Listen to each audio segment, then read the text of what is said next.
Hello दोस्तों, मैं आज आप लोगों को इकाई 2 हमारा जो बहुपद था वो समाप्त हो चुका है। आज हम आप लोगों को इकाई 3 शुरू करने वाले हैं। चैप्टर का नाम है दो चर वाले रैखिक समीकरण युग्म। ठीक है, इसमें से आपके बोर्ड एग्जाम में जो है 5 से 6 नंबर तक के क्वेश्चन पूछे जाते हैं। ठीक, तो पहले तो आप ये जानिए दो चर वाले रैखिक समीकरण होते क्या है। दो चर वाले रैखिक समीकरण होते क्या है, जैसे कि आप देखिए यहाँ पे जिसमें कोई घात नहीं होती, मतलब यक्स वाई के रूप में होंगे और उनकी कोई घात नहीं होगी, वो आपका कैसा समीकरण होगा? दो चर वाले रैखिक समीकरण, मतलब चर रैखिक चर, रैखिक मतलब एक जिसकी घात एक हो। ठीक है, जैसे यहाँ पे देखिए हम बना रहे हैं, जैसे आपका ax plus b y plus c equal to 0, ये क्या है? ये एक आपका रैखिक समीकरण है। मतलब कि अगर एग्जाम्पल में हम दें 2x प्लस 3y बराबर 5, ये भी क्या है? आपका एक रैखिक समीकरण है। अगर इधर ले हम माइनस में हो जाएगा 2x plus 3y minus 5 equal to 0, ये क्या है? ये आपका एक रैखिक समीकरण है। ठीक, तो बात को आप समझे सीधा सीधा कि 2x प्लस 3y मतलब जिसकी घात वहां पे x y के रूप में होंगे, और यहां से अगर हम वैल्यू निकालेंगे तो x y हमारे बिंदु के रूप में आएंगे। ठीक है, तो यहाँ पे क्या होगा? तो ये आपके क्या है? ये आपका एक रैखिक समीकरण है। जैसे x प्लस वाई लिख दिया जाए प्लस 1 इक्वल टू 0, ये क्या है? ये एक रैखिक समीकरण है। ठीक है, तो ये तो आपके रैखिक समीकरण। अब रैखिक समीकरण जैसे आपको किसी की आयु निकालनी हो, जैसे कह दिया जाए कि पिता पुत्र से 2 वर्ष छोटा था, 5 वर्ष बाद क्या होगा, तो इन सब को जो है हम चर रैखिक समीकरण में ही बदल करके क्वेश्चन को सॉल्व करते हैं। ठीक, तो चलिए जैसे हम आपको एक क्वेश्चन के माध्यम से आपको समझाते हैं। ग्राफ भी इसमें ग्राफ भी बहुत ही इंपॉर्टेंट है। तो चलिए हम ग्राफ और क्वेश्चन दोनों के बारे में एक उदाहरण लेकर आते हैं आपके लिए, जिसे आप अच्छे से समझिए। चलिए उदाहरण जो है वो आपकी किताब से ही है।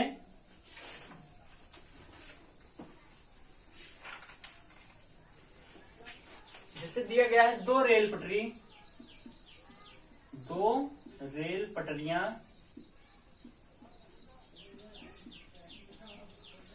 पटरियां जिनके समीकरण आपको दिए गए हैं। आपकी किताब में भी एनसीईआरटी बुक में ये क्वेश्चन होगा, हम उसी को बता रहे हैं। समीकरण x plus 2y minus 4 equal to 0 और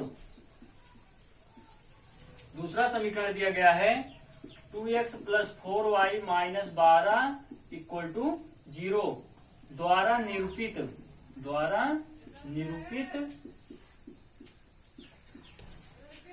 की गई है। ठीक, निरूपित की गई है।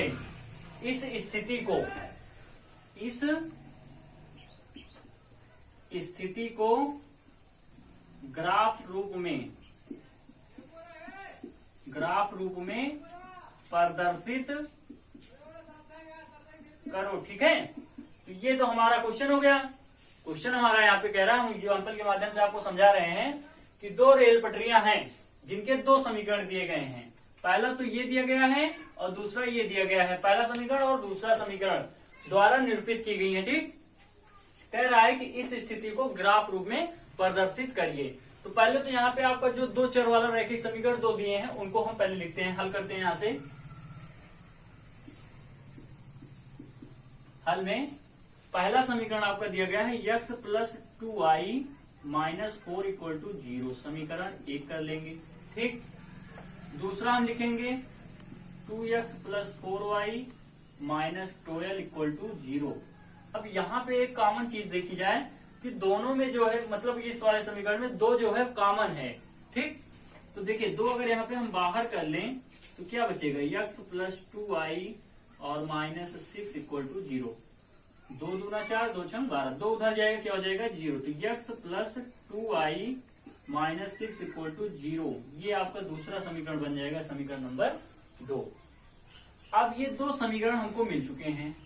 ठीक, अब इन दोनों समीकरणों से हम जो है बिंदु निकालेंगे। ठीक है, x y निर्देशांक ज्यामिति में जैसे हम करते थे, कक्षा 9 वगैरह में पढ़े हैं, x y का जो मान निकालते थे x y 3 4, तो उसी तरह से हम यहाँ पे एक और समीकरण 2 का प्रयोग करके बिंदु निकालेंगे। देखिए हम बिंदु निकालते हैं। समीकरण 1 से हम लिखते हैं यहाँ पे कि समीकरण 1 से समीकरण 1 में हम यक्स बराबर बनाते हैं। ठीक, समीकरण को तो x बराबर अगर हम बनाएं तो ये 2i है, ये -4 है, उधर जाएगा क्या हो जाएगा आपका +4 रहेगा, -2i ये आ जाएगा। अब यहाँ पे हम अगर y बराबर 0, अपनी इच्छा अनुसार हम y बराबर 0 से शुरू करते हैं, आप भी स्टार्ट कर सकते हो, उसमें कोई दिक्कत नहीं है। ठीक, y बराबर अगर हम 0 लेते हैं तो x बराबर हमारा क्या आता है 4। ठीक, यहाँ पे 0 रखेंगे, गायब हो जाएगा। अब x बराबर अगर y बराबर अगर हम 1 ले लें तो x बराबर हमारा कितना निकलेगा, 2 एकम 2, 4 से 2 गया 2। तो हमारा जो बिंदु है यहाँ से x y का क्या निकला 0,4 निकला, और यहाँ से जो है क्या निकला 1,2 निकला। ठीक, दो बिंदु निकाल लेंगे एक समीकरण से, बस बहुत है उतना। ठीक, अब हम दूसरा समीकरण लेते हैं, यहाँ लिखते हैं हम समीकरण 2 से। ठीक, समीकरण 2 से देखिए ये है ये वाला, यहां से भी हम x बराबर निकालते हैं। x बराबर अगर हम करें तो क्या आएगा 6 उधर प्लस हो जाएगा, 6 - 2i ये आ जाएगा। अब यहाँ पे अगर y बराबर इसमें भी सीधा सा आप 0 लीजिए तो x बराबर क्या आएगा आपका 6 आएगा, 2 0 हो जाएगा। अब यहाँ पे अगर y बराबर आप 1 लेते हैं तो x बराबर क्या आएगा 2 एकम 2, 6 से 2 गया 4। तो मतलब कि बिंदु आपका यहाँ से दोनों से क्या निकला, यहाँ से आपका एक बिंदु आ गया 0,6 और दूसरा बिंदु आ गया 1,4 आ गया। ठीक, फिर से देखिए, पहले तो हम दो समीकरण निकाल लेते हैं जो आपकी किताब में दिया गया है, मतलब क्वेश्चन में जो दिया गया है वहां से हम दोनों समीकरण निकालते हैं। और समीकरण 2 में अगर चेंज हो रहा था तो हम कुछ चेंज कर लेंगे, अगर नहीं रहता तो हम वैसे लिख लेते। ठीक, फिर वहां से हम x, दोनों समीकरणों से x और y के 2-2 मान निकालेंगे। ठीक, कितने मान 2-2 मान, बात समझिएगा। तो यहाँ पे हम सबसे पहले समीकरण 1 से निकालना शुरू किए, तो पहले तो हम 1 को थोड़ा x के रूप में चेंज कर लिए, x बराबर 4 - 2i। अब यहाँ पे आप अपनी इच्छा अनुसार सबसे पहले x बराबर 0 रखिए, क्योंकि ज्यादा से ज्यादा छोटी से छोटा मान हमको निकालना है। तो y बराबर 0 रख दिए, तो यहाँ पे y 0 रखे तो 2 शून्य शून्य, तो हमारा क्या बच गया 4 ही तो बचा, सीधे हम 4 लिख दिए। तो यहाँ से 0 और 4 मिलकर मतलब x और y का मान क्या आ गया 0 और 4 आ गया। दूसरा मान हम y बराबर 1 लेते हैं, यहाँ पे अगर 1 रखा जाए तो 2 एकम 2 और 4 से 2 गया 2 आया, 1 और 2 आ गया। ठीक, बात समझिएगा। इसी तरह से समीकरण 2 में भी हम किए, x बराबर 6 - 2i चेंज कर लिए, यहाँ पे भी y बराबर 0 लिए, जब ये 0 रखे तो ये पूरा 0 हो गया, हमारा 6 बच गया, बिंदु हमारा आ गया 0,6 आ गया। अगले में हम y बराबर 1 रखते हैं, ये 2 एकम 2, अब 6 से 2 घटाएंगे कितना आएगा 4 आ जाएगा, x का मान कितना आ गया 4 आ गया, और बिंदु हमारा क्या है 1,4।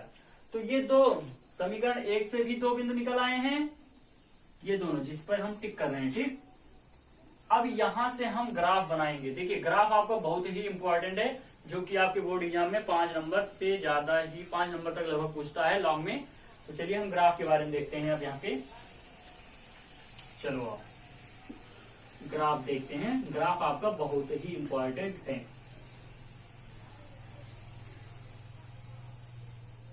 ठीक, यहाँ पे क्या होता है, यहाँ पे आपका 0 0 होता है, मतलब मूल बिंदु 0। यहाँ पे ये आपका x अच्छा है, ये y अच्छा है। ठीक, तो यहाँ पे 1 2 3 4 5, आपको ये बात ध्यान देनी है, आपका जो मान आया है सबसे ज्यादा कहाँ तक आया है 6 तक आया है। ठीक, तो हम 6 तक ले जाएंगे, 5 6, और इस पर भी 6 तक ले जाएंगे, 1 2 3 4 5, और ये थोड़ा हम और बढ़ाते हैं 6, और ये आपका y अच्छा है, ये कैसा x अक्ष और ये आपका y अक्ष। ठीक, ये होता है x डैश और ये होता है y डैश।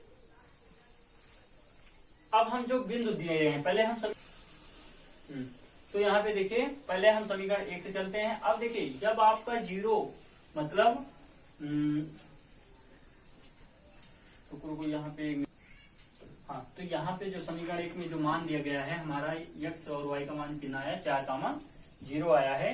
अब देखिए यहाँ पे कि जो हमारा जब x हमारा 4 पे था तो y हमारा कहाँ पे था 0 पर, मतलब x हमारा 4 था तो y कहाँ पर था 0 का मतलब y जो था यहीं पे था। तो यहाँ पे हमारा जो बिंदु होगा वो क्या हो जाएगा 4,0 हो जाएगा। दूसरा बिंदु इसी तरह x हमारा 2 पे था तो y हमारा कहाँ पे था 1 पे था, तो इसी के सामने हम डॉटेड करके जो है बिंदु को आगे बढ़ा लेंगे। अब यहाँ पे जाकर के आपका दोनों बिंदु क्या मिला, 2,1 यहाँ पे हो गया।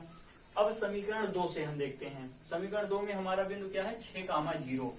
जब यक्स 6 पे था, यक्स जो है 6 पे था, तो वाई कहाँ पे था, 0 पर ही था। यहाँ पे भी हम 6,0 लिखते हैं। और दूसरा बिंदु हमारा 4,1। जब यक्स 4 पे था तो वाई हमारा कहाँ पे था, 1 पर ही था। इसको भी ऐसे हम डॉट करके आगे बढ़ा लेंगे, क्योंकि हमारा बिंदु आ गया 4। तो ये हमारा दूसरा बिंदु आ गया 4,1। अब समीकरण 1 से जो बिंदु हैं उनको हम मिलाते हैं। देखिए समीकरण 1 से कौन कौन से बिंदु हैं, 4, 0, 2, 1, 4, 0, 2, 1। तो ये वाला बिंदु है 1 और दूसरा बिंदु ये है। इनको हम एक सीधी रेखा में मिलाएंगे, ठीक है। तो देखिए यहाँ पे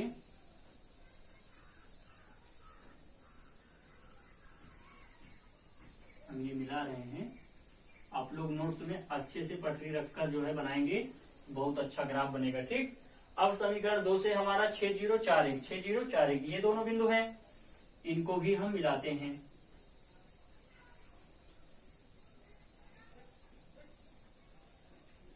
अब देखिए ये आपका ग्राफ स्पष्ट हो गया।